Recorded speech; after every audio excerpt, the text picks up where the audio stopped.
How can a private membership association make your business exempt from federal income taxes?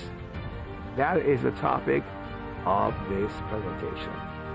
I am Peymon Mutahide, president of Freedom Law School, which I created in 1996, and for over 30 years I've openly not filed and paid any federal income taxes, and been teaching Americans like you to do the same legally and safely. So if you've not been to our website, go to freedomlawschool.org for more information. Now, let's talk about private membership associations, abbreviated as PMAs. All right?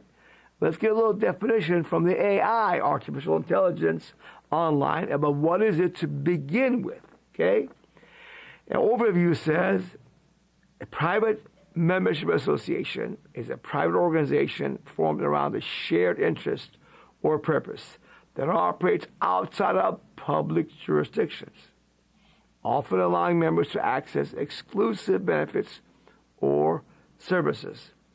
Examples range from large organizations like the NAACP and the American Medical Association to small entities like private health or educational groups, or even a golf club that allows members to purchase alcohol in a dry county that does not allow alcohol, for example. PMAs are founded on constitutional rights like freedom of association and private contract, which allows them to establish their own rules and bylaws. All right? So that's a quick overview of it, but how does it work?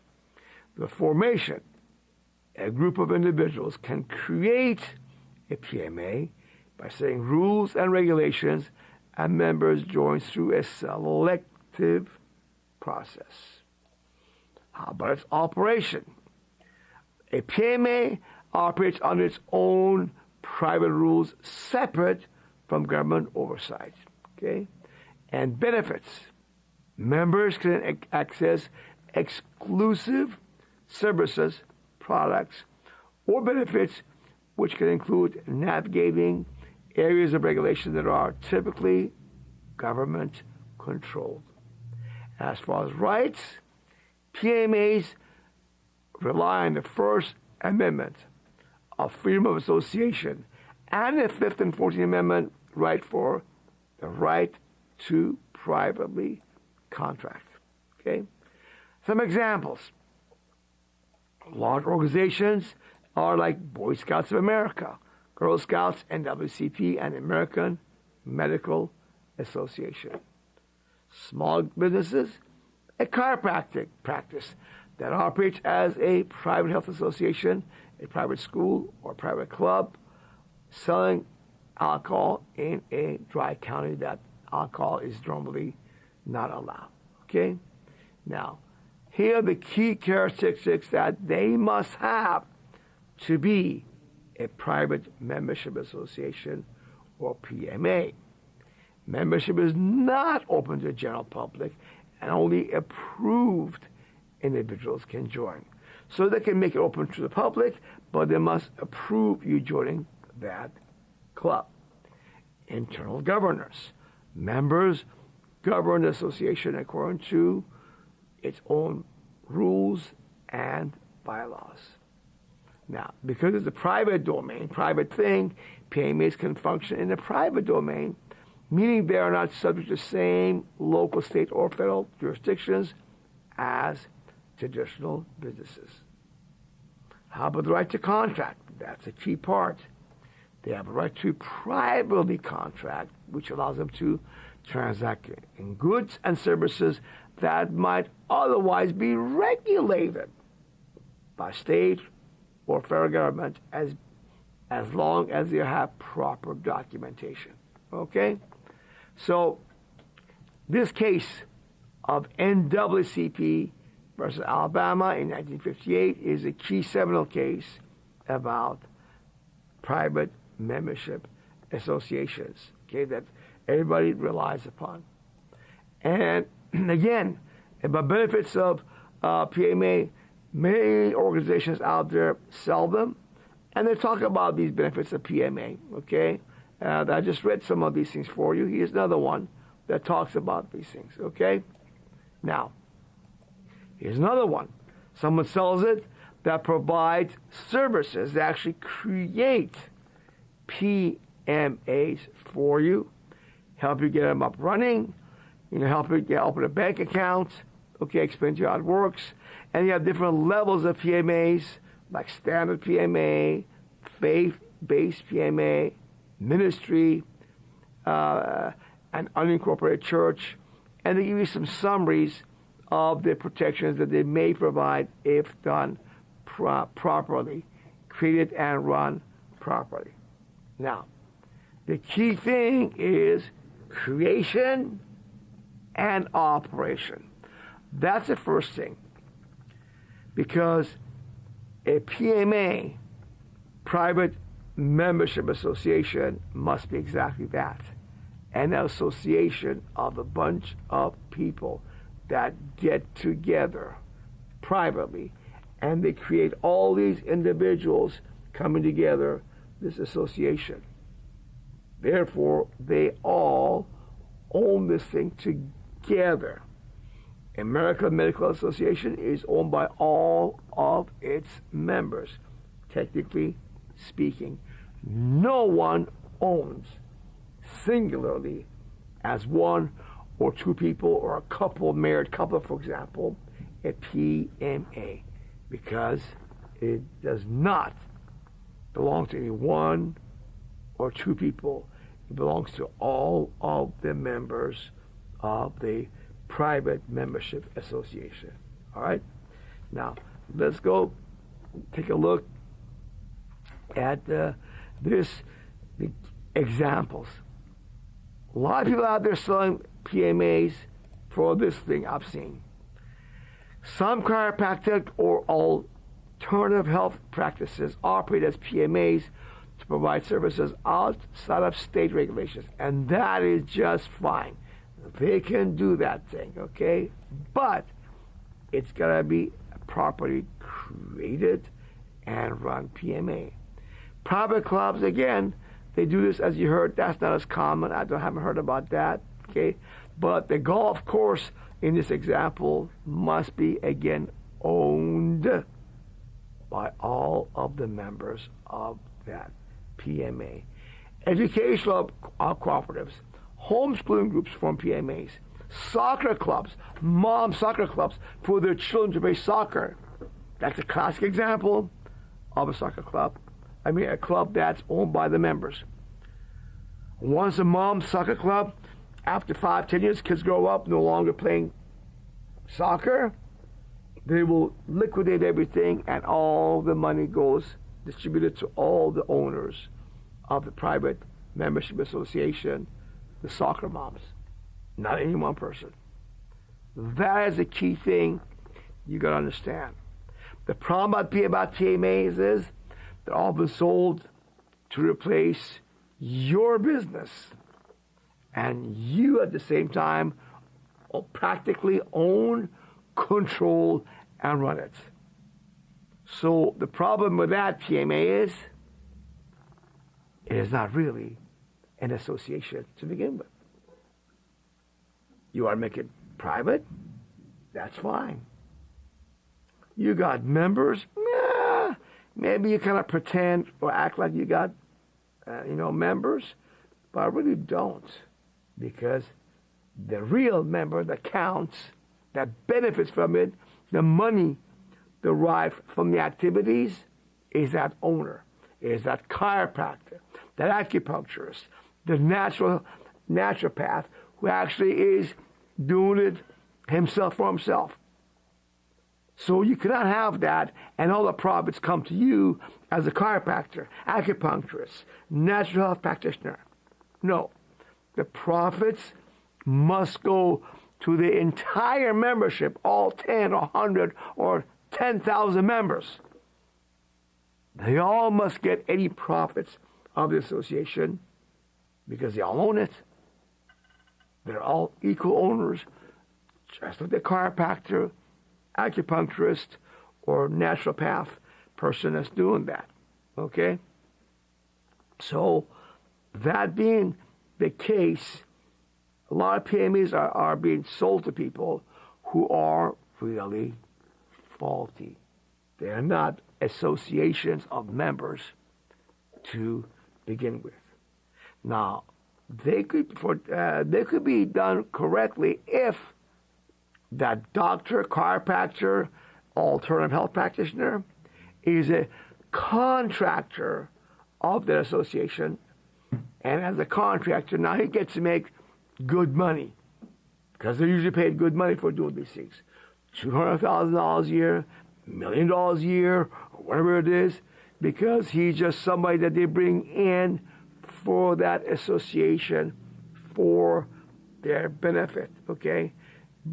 But he cannot just run the thing himself, take all the money to himself, because that health practitioner is only one member amongst all the members of the association. They could have it where certain members are higher class of members and they get paid more. That certainly could be arranged. But when does it become something that really benefits that one guy or the owner, this guy, the health guy, versus all the members? It's a gray scale. If you do too much, then it becomes practically, the government says, oh, that's really just, you're the health practitioner. It is really your business. It's not really a members association to begin with, okay? So, the membership association is not taxable. The homeschoolers, soccer moms, right? Because they're just doing some activity. Any profits gets spent back in the business of buying newer soccer balls, newer goalposts, get a better field, soccer field for the kids to play in. It doesn't go to the owners as profit. It stays in there.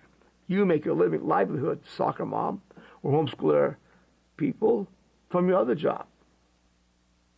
Not here. Okay? So, with that situation, really the PMAs that are sold, a lot of them, to the health practitioners are not tax exempt because they're just non-profit in essence anyhow, or even religious in essence. People often add the religious aspect to it, but really it's kind of sometimes a little bit stretch. I know some people that have done it properly, some people have really true inspirations to come and do this thing, and for them it's a religious, faith-based God thing. Yes, that does happen, but too often people pretend to do that, or sold and told to pretend to do that, and it's not right. And it will not withstand scrutiny if push comes to shove.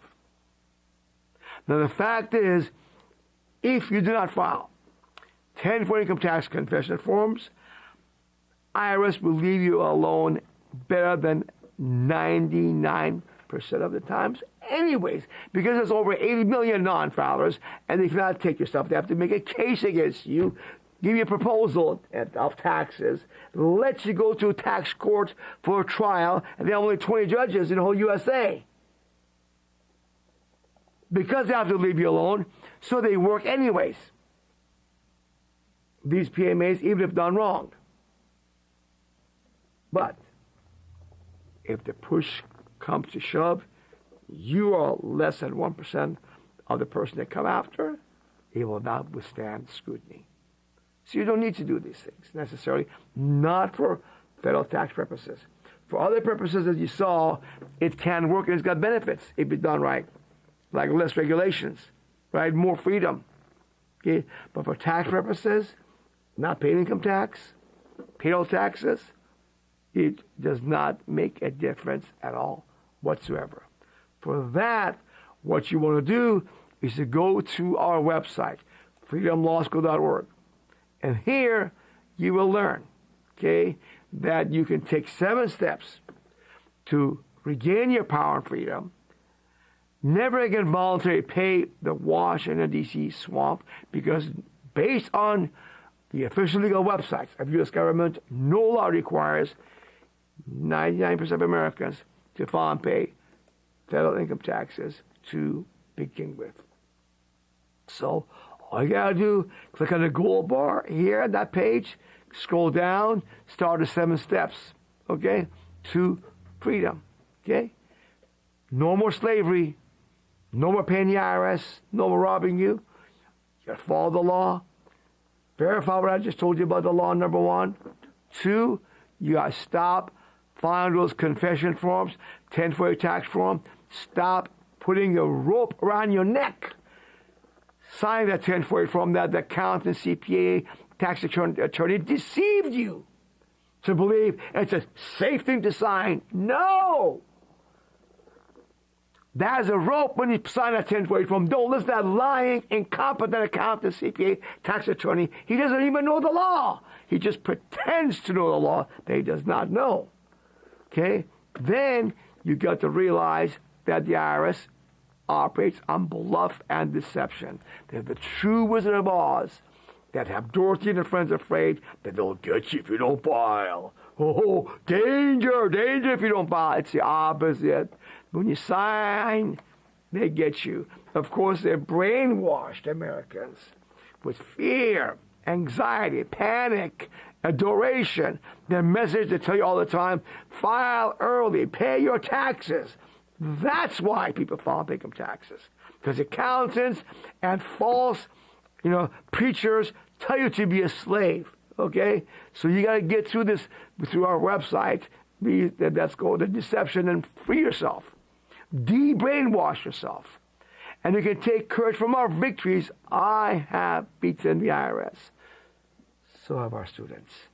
They're not a Godzilla. They're the lizard that's weak, has no firepower. If you stop filing 1040 forms, stop income tax withholding on your paycheck for free on our website, it's available.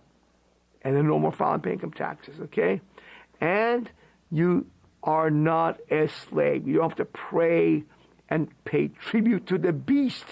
It really steals IRS. It's really slavery, and you can be free of that if you recognize you have the right and power to question authority.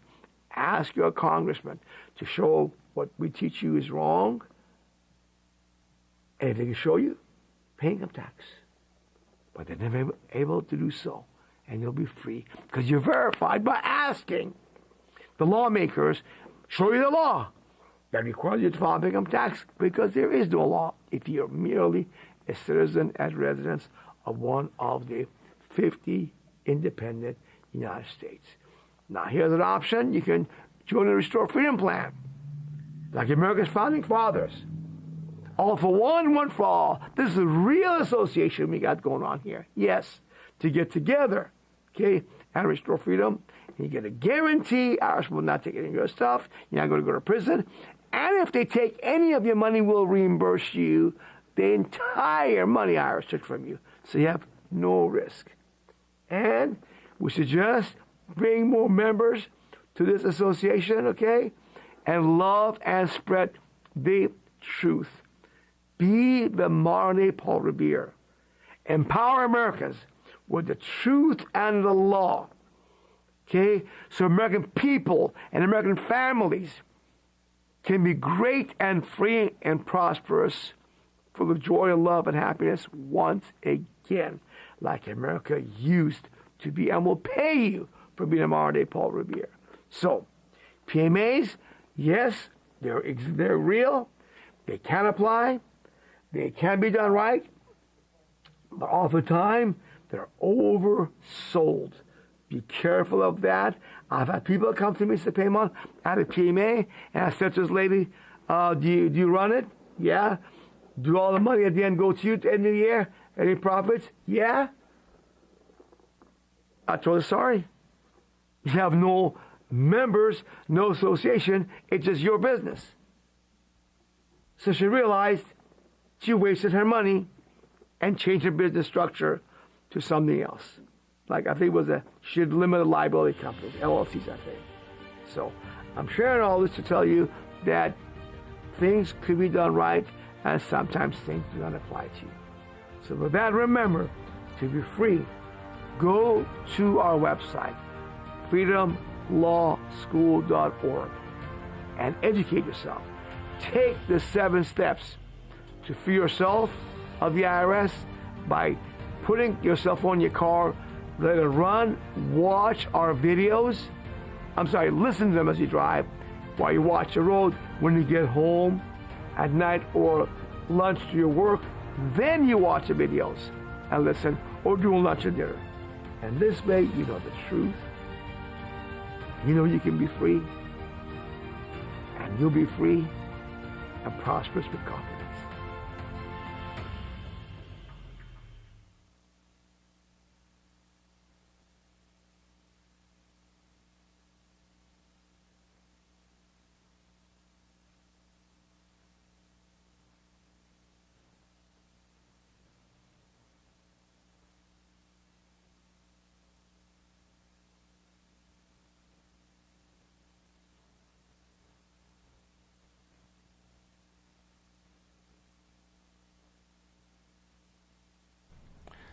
Hello, everybody listening. This is the Freedom Hour after Peymon's presentation. My name is Benny Hillman, and I will be answering questions tonight if we are able to get through our technical issues at the moment. So if you have been disconnected from the number on the screen, wait a minute or two here, and then you may have to call back. I'm not sure. Yeah, you'll have to call back and then press 1 again to get into the queue. Okay. Looks like we're on. So I don't think that Peymon has answered these questions I've gotten from.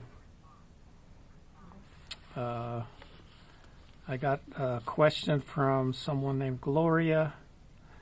I'll go ahead and answer this question first.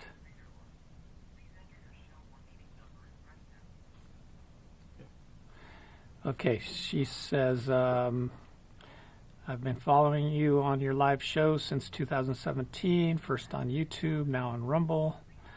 I know you said that North Carolina follows the federal guidelines as far as filing the income taxes is concerned.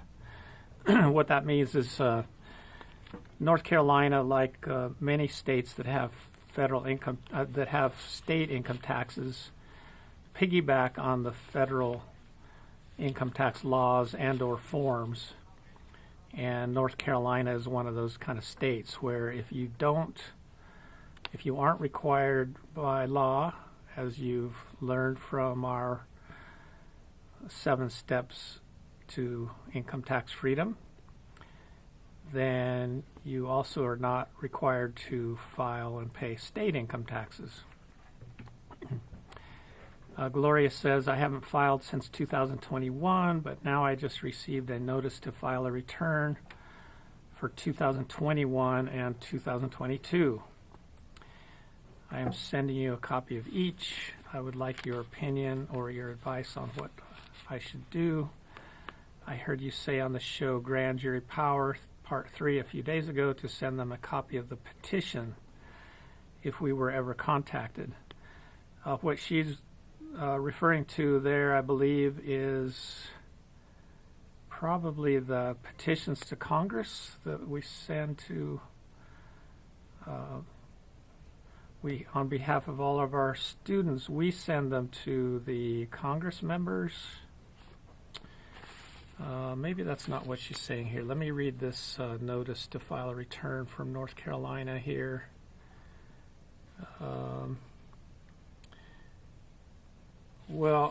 So first of all, if she's talking about the petition to Congress, that doesn't really apply in this case because that's to provide a protection against criminal charges in case the federal government ever charges you with willful failure to file a return or willful evasion of income taxes. And so that'll protect you there. Okay. Looks like we have two other questioners after I get finished with this question here from area code 540 and 910. So just hold on. We also have a call in from area code 720, but they haven't raised their hand, so they haven't pressed 1 to raise their hand to join the queue. So I guess they don't have any question. Must be just listening in. Anyway, so this isn't any kind of criminal charge. The petitions to Congress won't help. And there's really nothing to do at this point with this letter, because all it's saying is that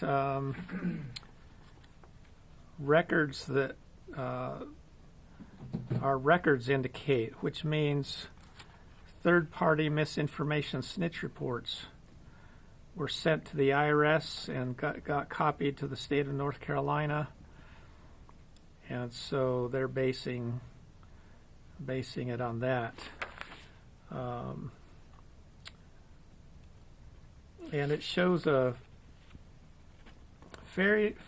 quite a low income here, Gloria. So whatever taxes might be due, which there's already been some withholding on at least the 2022 taxes, a little bit of withholding from retirement pay.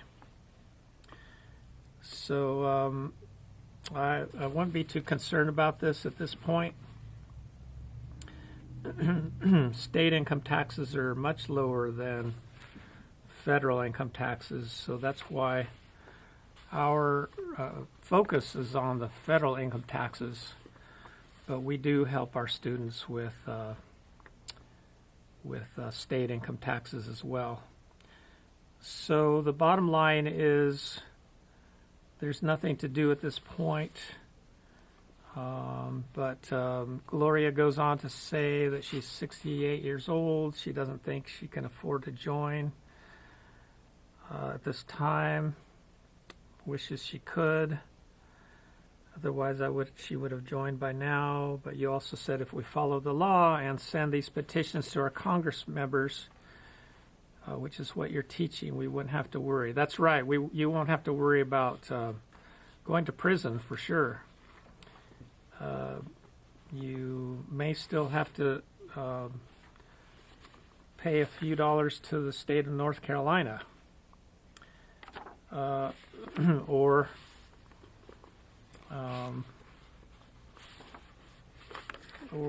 protest.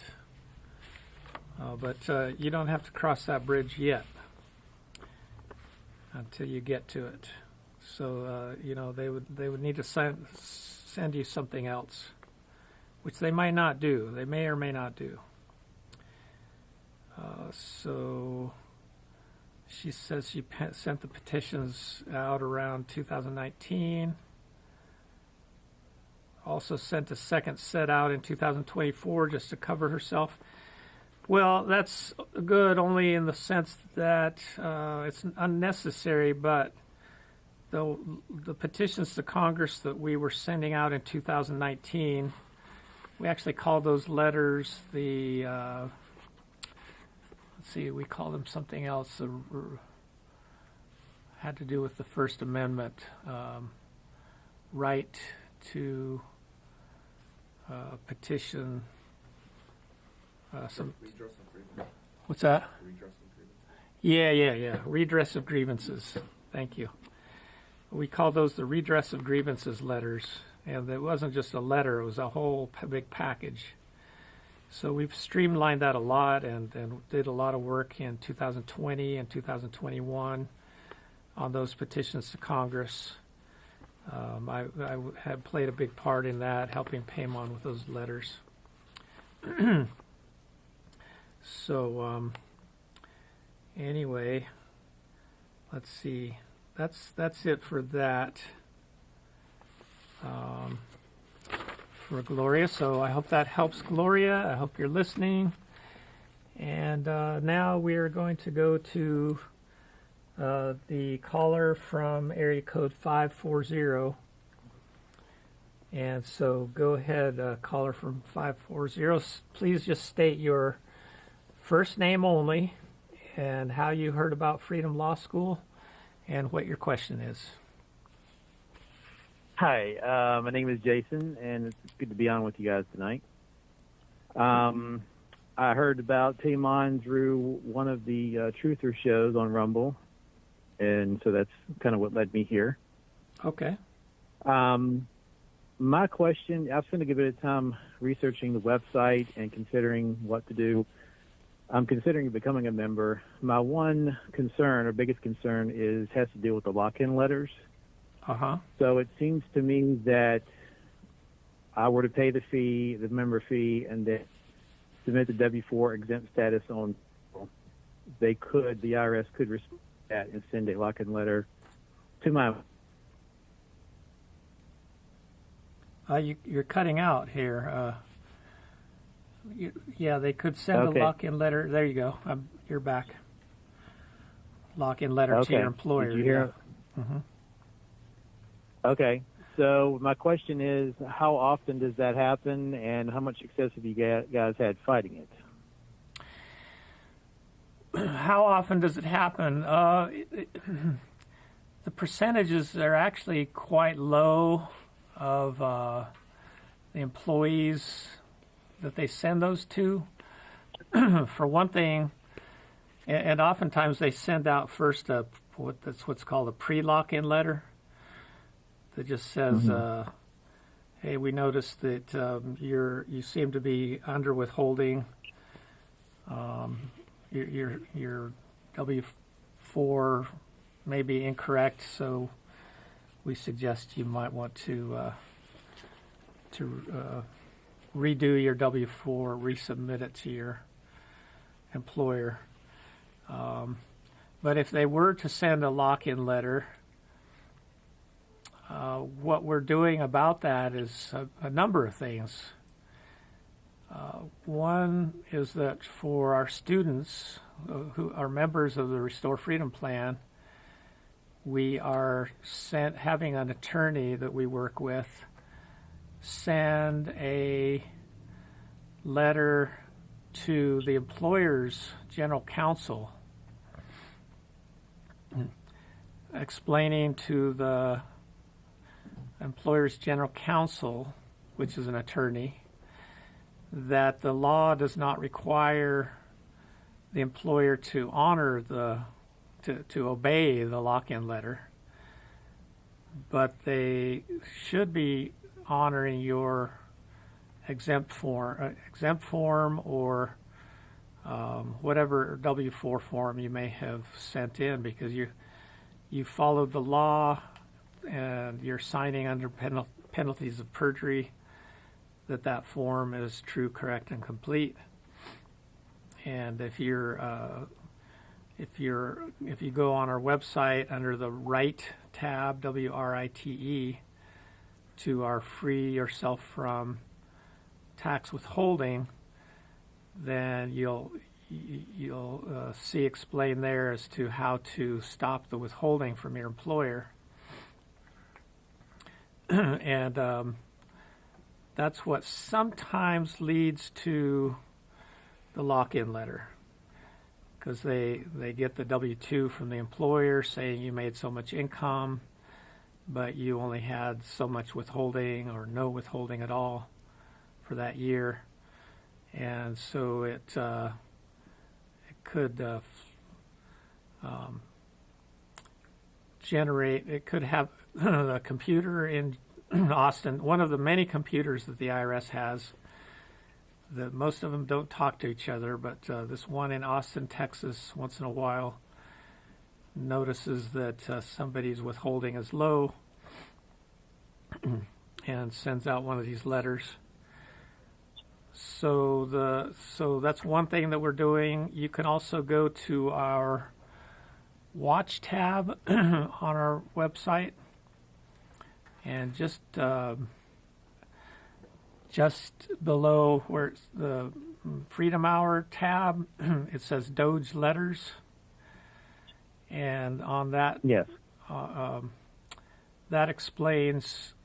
There's a video showing when Peymon signed that letter, and we sent it off in late March, and then it has a copy of the letter, and it has a copy of the 5 attachments to the letter, where you can get a really good overview of exactly why the lock-in letters are unconstitutional and illegal.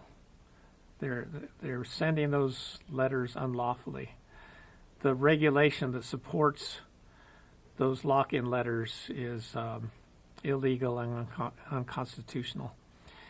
So we sent that letter, and we don't know if or how long it will take for that regulation to get deregulated per President Trump's executive order asking for suggestions for regulations to be deregulated that aren't constitutional and or are not according to the best interpretation of the laws. And but we're not relying on that letter. We're also in the midst of helping some of our students file a lawsuit about this regulation. So we're doing everything we can, and but a couple of suggestions to make sure you're set up so that you're not vulnerable to this is to not even be an employee, if you can. If there's something, if your career is such that you can become an independent contractor, that's the next best thing. But by far the best thing is to generate your own income, and if there's no what we call third-party misinformation snitch reports, which is what we call the 1099s, that are tattling on your income as if it's taxable, then that's all the better, and there's no withholding on it. In any case, even if there's a 1099 cent, our Restore Freedom plan protects you from the IRS being able to collect from you. So okay. Yeah. Well, just a quick follow-up. In those cases where you've had to send something to the employer asking them to disregard the lock-in, how often do they comply with the employer or the employee versus the IRS? Unfortunately, so far we've sent out, I think about 17 of those.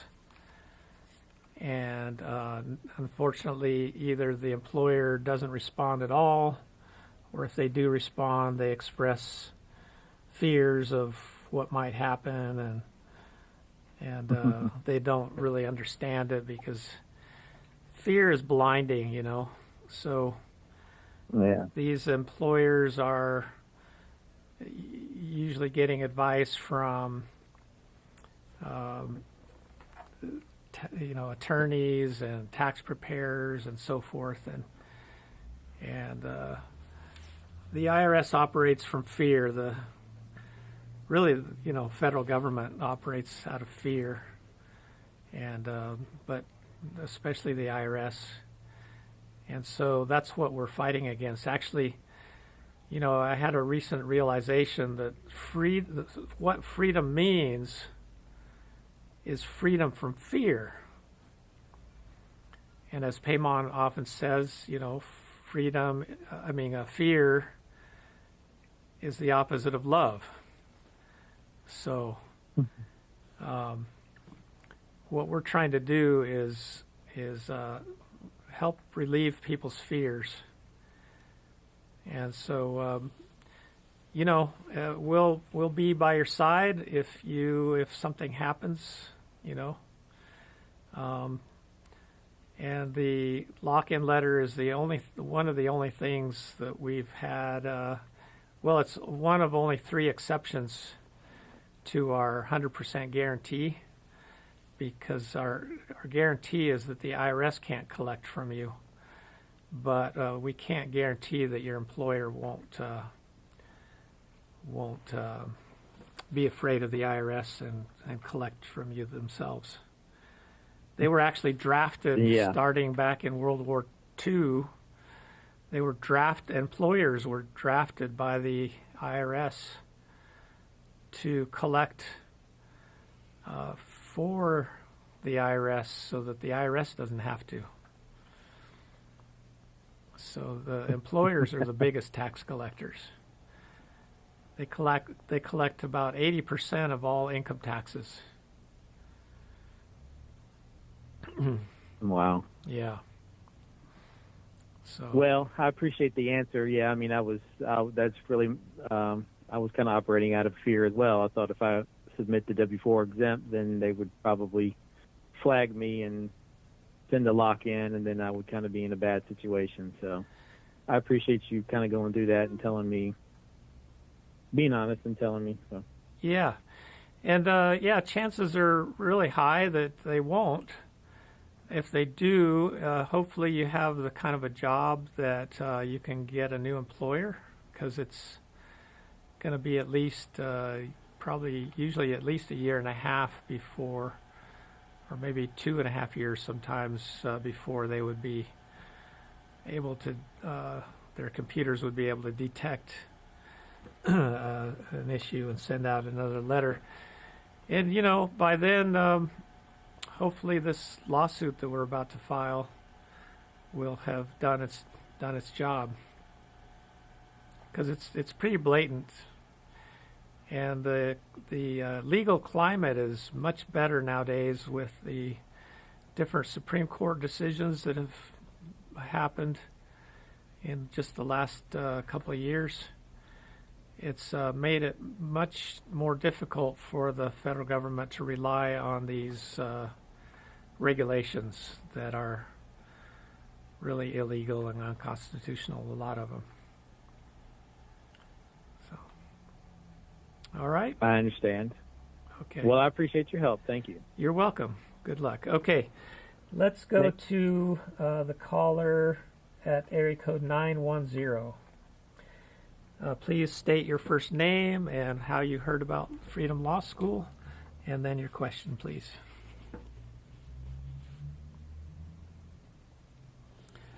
Area code 910, you're on. Hello? Hi, this is Gloria calling. Oh, hi, Gloria. How are you? Good. Did you hear my answer? I heard the answer. I heard you read the letter. Okay. But I have a few questions here. Okay. Okay, I heard you say that I didn't have to do anything, but this letter gives me until December the 6th to respond. Otherwise, they will send me a notice of individual income tax assessment where they will compute my tax liability. Right. Now, so now are you all saying that even though that the state piggybacks off the federal income tax, now I got to pay the state income tax? No, we're not saying that. The law still supports you in not paying them. However, the courts and the State Department of Revenue don't see it that way necessarily, and so they may come after you and collect the money with penalties and interest that that they think you owe based on the incomes that they show there. So so if I don't, if it's a zero balance on federal, should it not be a zero balance on the state? If they're piggybacking off the federal? Well, you would think so, but the courts don't. Like I said, the courts and the Department of Revenue doesn't look at it that way. Okay, I know that's what Peymon has always said, because I've been listening to him since 2017, like I said, and he's always said that. Yeah, they interpret the laws according to what gets them the money, right? So. Say that again? They interpret the laws according to what brings in the money that they want. Okay. So it doesn't matter if they pick it back up, if it's a zero balance on federal. Right. They can still. Yeah, that's why. Because our focus is on the federal income tax, a lot of our students, even though we're willing to write letters on their behalf for years that are protected, and even for years that are not, where if you're a Restore Freedom Plan member, if you have previous years where you have a problem like this, we'll help you fight it as long as we can. But there's no guarantee. We don't guarantee that they won't be able to collect from you. They could actually levy your bank accounts or garnish your wages or things like that. So if you don't want this hanging over your head anymore, you might just see what, since it looks like you haven't filed your North Carolina tax returns for those 2 years, you might want to. I've been going by what Peymon said. Since the North Carolina falls to federal, that I wouldn't owe any state since I don't owe anything to federal. Right. And he's always said, and he's always taught that we could do it ourselves. So that's what I'm doing. I'm following the law, sending these petitions out, and that's what I sent out, the whole packet. When I said I sent out these letters, I sent the whole petitions out in 2019. Yeah. And since they were kind of updated, I went and sent more out in 2024, somewhere in there, 2023, 2024. Uh-huh. Right.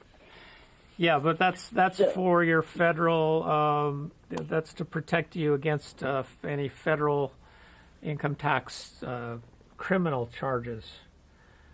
It doesn't, the petitions to Congress don't really help you much, if any, with your state income tax collections, which is a civil. So I'm going to have to pay state. Civil case. I'm not saying that. You may or may not. We could, if they do send you a notice of assessment,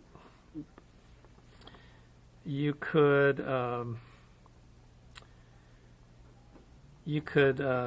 send it in to us with a half-hour consultation fee, and we could help you fight it. But with this small amount, I'm thinking that the state income taxes for your income is not going to be very much.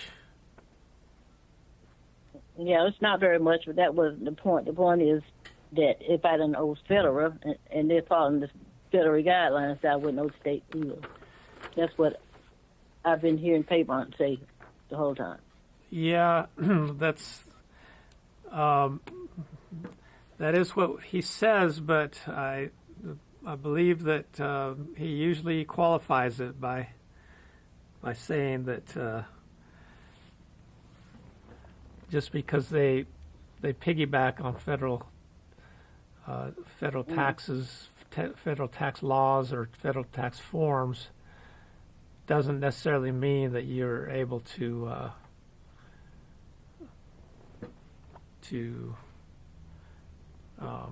avoid them trying to collect from you, or collecting from you.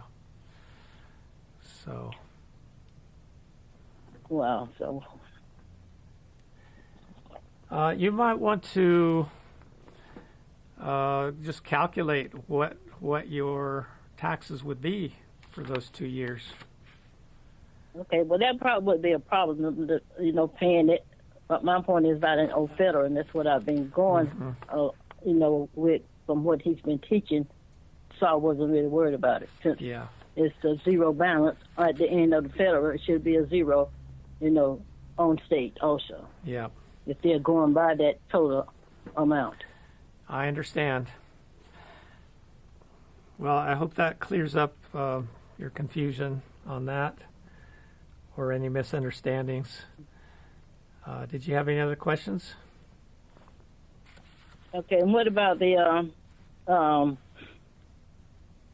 I've taken money out of my 403 and TSP, and the federal has taken money. Can you do anything about that? Can anything be done about that? Yeah, so before you get pension money or retirement fund money, be sure to send the fund manager if it's going to be a periodic, like quarterly or monthly or yearly disbursement of the money, then you would want to send a W-4P to the fund manager, or they may have a way online of claiming no withholding. And if it's just a one-time disbursement, then you would send in a W-4R and ask for you'd follow the IRS instructions and put zero withholding. Mm-hmm. Now I know some states they require you to pay pay taxes, and they don't piggyback off the federal. There's a couple of them. Yeah, there's a few of them. Right. There's like 5 that we know of in our research. Mm-hmm. Yeah. Right. So I've been going along with Peymon, what he's been saying about the states that don't require that we wouldn't know anything. And I'm telling a lot of people about the Peymon, about this Freedom Law School. Great. I don't want to be giving up wrong information if it's not going to work. Right. Because I've been religiously going by it, and now I'm seeing I got to end up paying state when they piggyback off federal. Yeah, it's not a have to. It's just it's a risk. It's an evaluation of your risks. And also, it depends on the state. So the state of Mississippi just decided to end income taxes.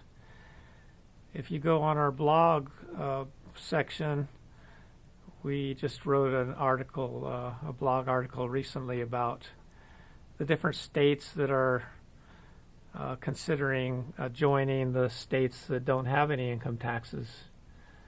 So, and there's a whole section on which states, in our knowledge base, we have a state income taxes section that lists all the different states that don't have any taxes, or that are piggybacking, or that are not piggybacking on federal laws or forms. Mm-hmm. So sending them the petition is not going to work, because that's what he said, like in the letter I sent to you. He said if the Department of Revenue, you get a letter from them to send them the petition that we sent to federal. So is that not going to work either? It's something you can do, but that's not likely to work. Okay, well, that's what he told us to do in that last one a few days ago. That's why I wrote this letter and sent this letter, because I wanted some clarification. Right. Well, it don't sound like that's working either. Okay, then. Okay. Thank you. Okay. Caller from area code. Let's see what this phone. The screen.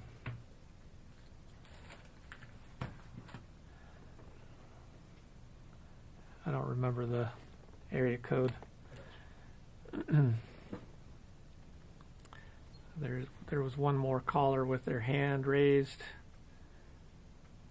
So I'm finding out which one that was.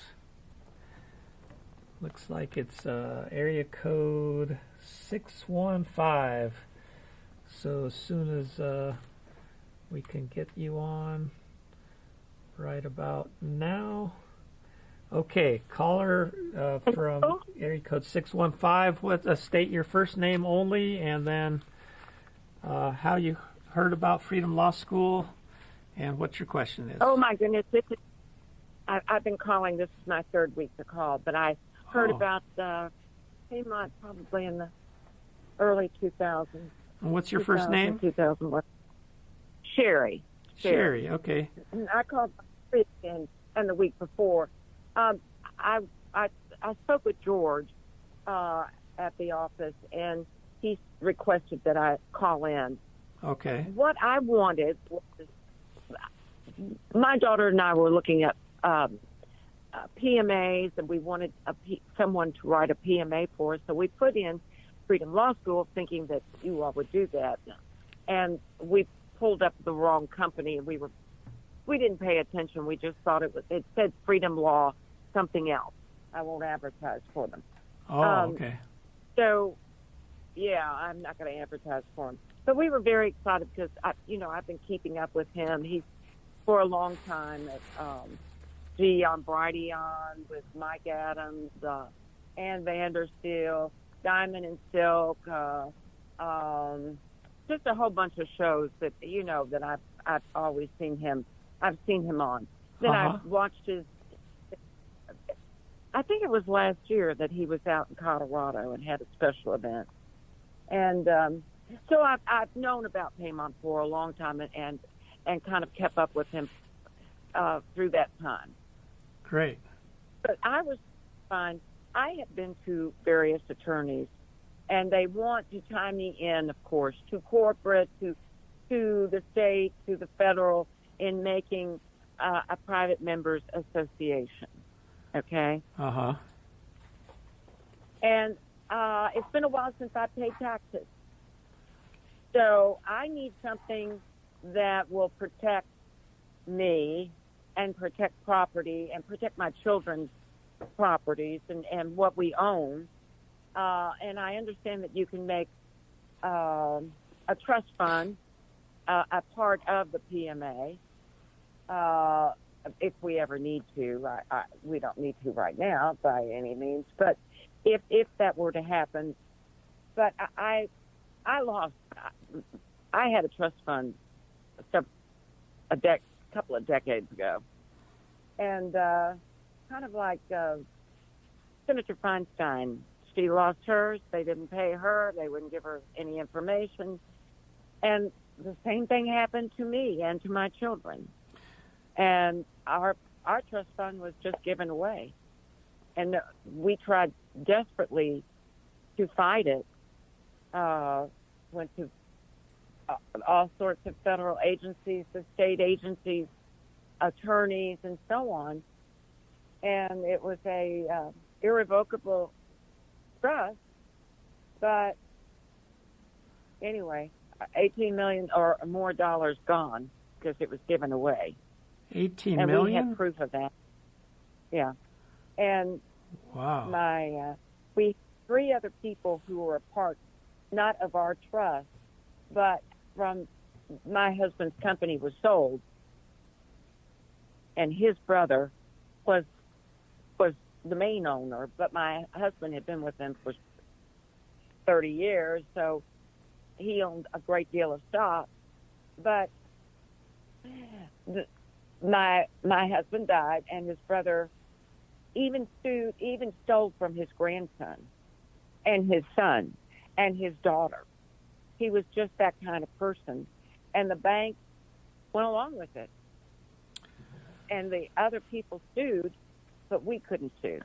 We never were able to get anything done about it. They sued and got money. But anyway, I'm very cautious, and I'm not very trusting, as you might imagine. But yeah, I can see why. I have a trust in you. I know that you all have been doing this for quite some time. I know Peymon, I think, started this in the late 90s. 1996, yes. Okay. In just a month and a half, it's going to be 30 years. Freedom Law 30 School. years. Freedom Law School's 30-year anniversary. I think. Well, congratulations. Yeah, and thank congratulations. Listen to you. I was just to find somebody that I could trust, or perhaps you could give me a name or two or three of people who would write a PMA for us and make it a straight PMA where I'm not tied to the state or to the federal government. Well, did you watch Peymon's presentation tonight? No, I. Okay, so you might want to review that. You might want to get on what's the best one? Rumble, on our Rumble channel, and watch the watch the recording of the Freedom Hour presentation tonight. It says, "Get a PMA." Okay. How does a private membership association make your business exempt from federal income taxes? Yeah. So. What did you say? How does a private? Could you repeat what you just? Yeah. The title Members of the, Association.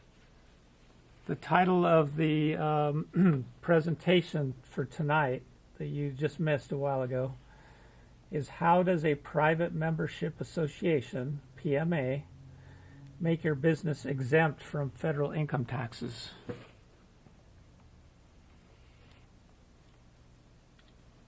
So Excellent. Yeah. But that's nice. But who writes them? What law firms could I go to? Maybe give me two or three names. The first thing you want to do is watch the presentation to see if it makes any sense for you to have a PMA. I've been studying it for quite some time. Well, so you won't find anything on our website about PMAs because it's not really. I didn't say that I would. I didn't even imply that.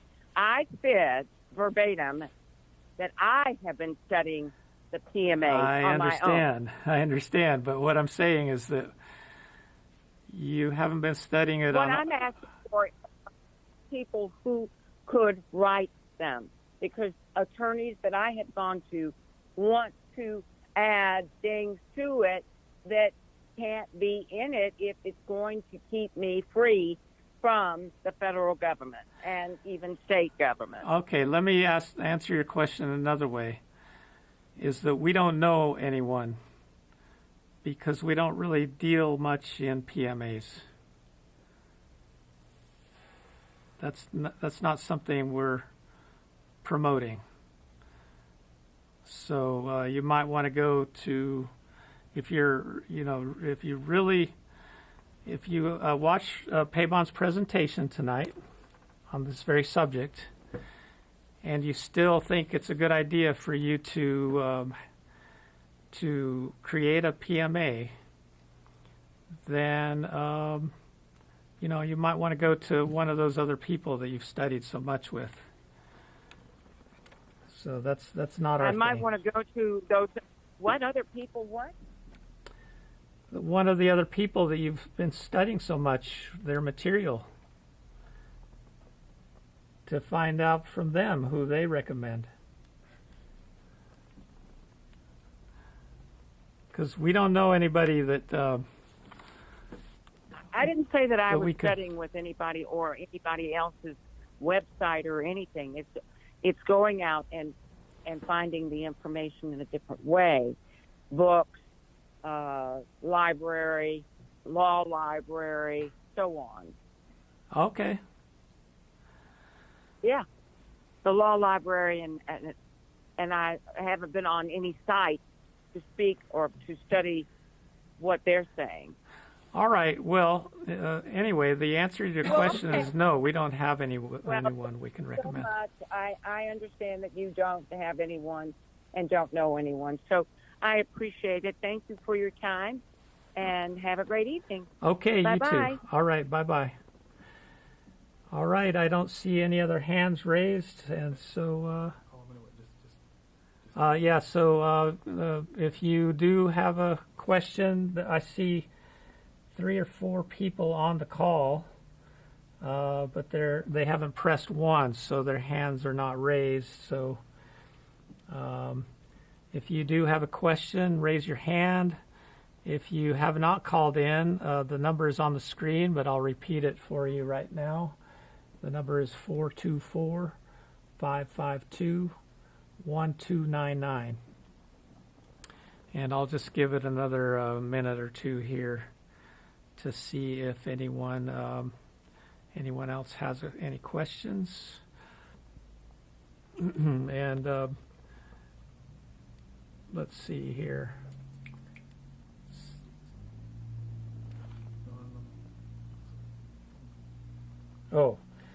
Okay, area code 669 just raised their hand. So, caller from area code 669, please give me your first name only, how you heard about Freedom Law School, and your question. This is Dylan. I heard about your Freedom Law School from David Rodriguez from the Santa Cruz Voluntarius. Oh, okay. What did you say your first name is again? I'm Dylan. Dylan? Okay. Yeah. Great. What's your question? So,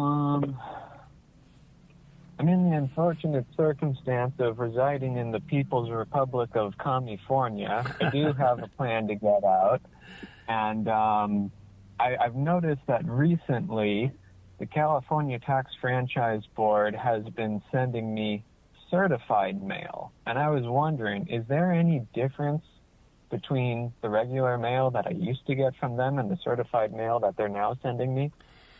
Well, yeah, there's probably a pretty big difference, and you might want to open the letter to make sure to see what they've sent.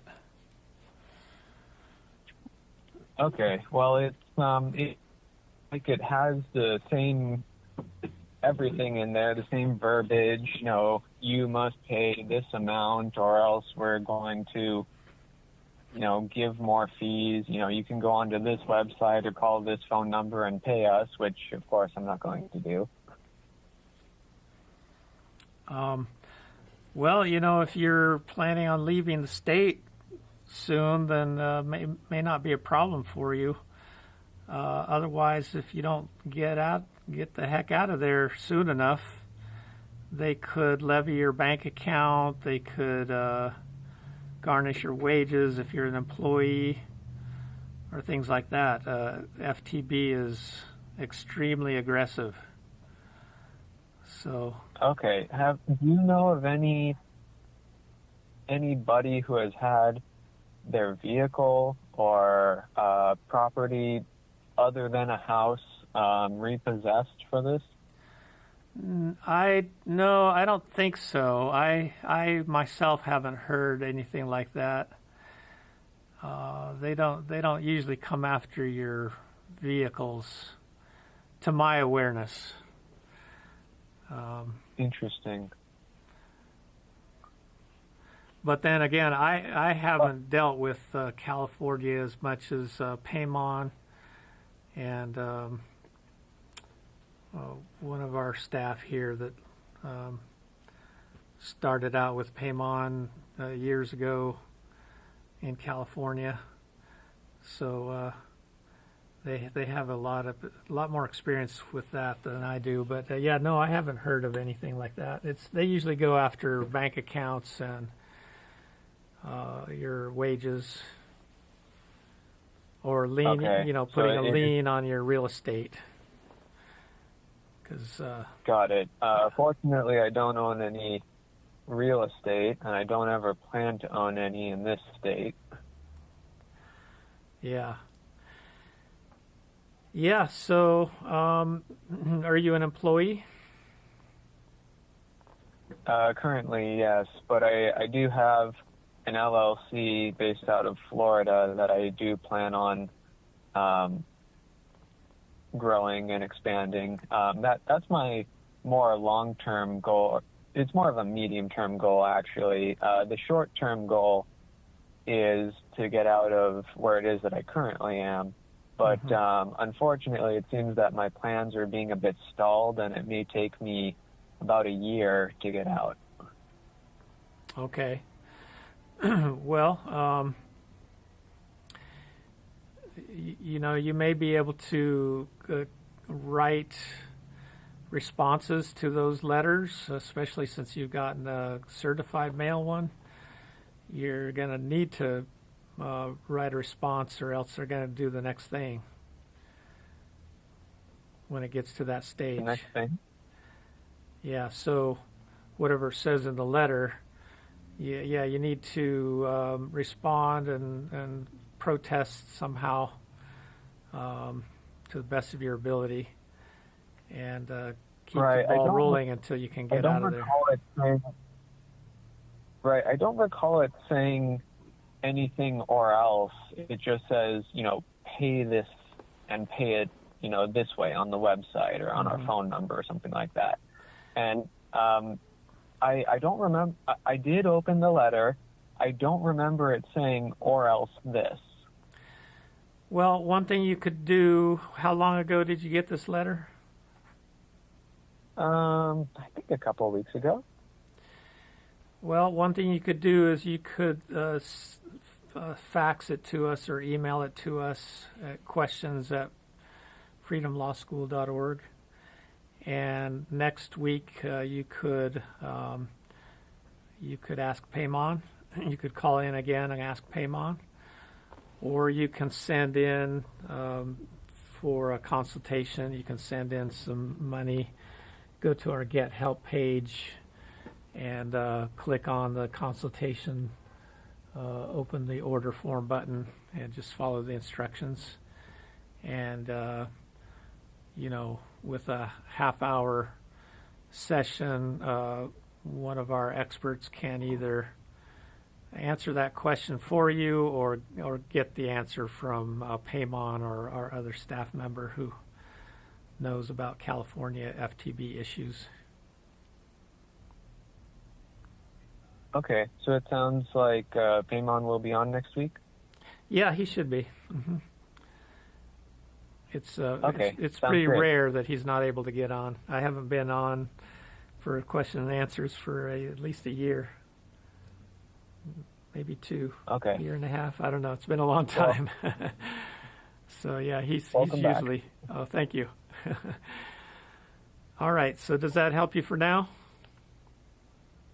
It does. Thank you. Have a good evening. Okay. You too. All right. I think that's it for. I think everybody that's wanted to ask questions has. Let's give it another minute.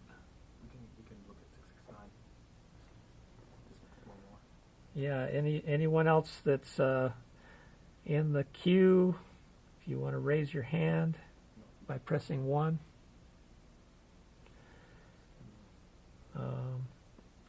I think that must be it. Yeah. Okay, everybody. Thank you for listening in, and good night.